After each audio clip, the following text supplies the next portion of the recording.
Hello বন্ধুরা, আজকে আমি আপনাদেরকে শীতকালে মুরগির খামারে কি কি অবহেলা থাকলে মুরগির ক্ষতি হতে পারে সে বিষয় নিয়ে একটু আলোচনা করব এবং কি কি করতে হবে সে বিষয় নিয়ে আলোচনা করব। প্রথমত, খামার উষ্ণ ও শুকনো রাখুন। খামারে যেন ঠান্ডা বাতাস সরাসরি না লাগে। খামারের ফাঁকফোকর বন্ধ রাখুন। মেঝেতে ভেজা ভাব থাকলে সঙ্গে সঙ্গে শুকানোর জন্য ব্যবস্থা করবেন। লিটারের ঠিকঠাক ব্যবস্থাপনা করুন। শীতে লিটার ভেজা হলে রোগ দ্রুত ছড়ায়। নিয়মিত উল্টে দিন এবং প্রয়োজন হলে নতুন লিটার দিন। পর্যাপ্ত গরমের ব্যবস্থা রাখুন। বিশেষ করে বাচ্চা মুরগির জন্য বাল্ব বা হিটার ব্যবহার করুন, যাতে রাতের তাপমাত্রা ঠিক আছে কিনা দেখুন। খাবার ও পানিতে যত্ন নেবেন। শীতে মুরগি তুলনামূলক বেশি খাবার খায়। পরিষ্কার পুষ্টিকর খাবার দিন। পানি ঠান্ডা হয়ে গেলে হালকা কুসুম গরম পানি করে দেবেন।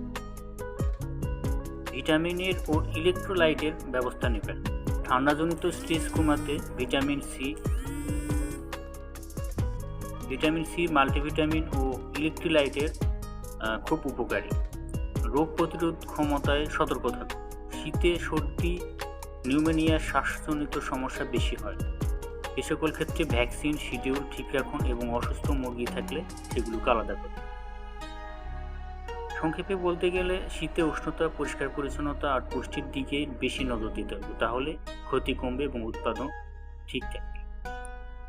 প্রিয় বন্ধুরা, ভিডিওটি ভালো লাগলে অবশ্যই পেজটিকে ফলো করবেন, চ্যানেলটিকে সাবস্ক্রাইব করবেন, যাতে করে পরবর্তীতে আরও ভালো কোনো পরামর্শ প্রদান করতে পারি।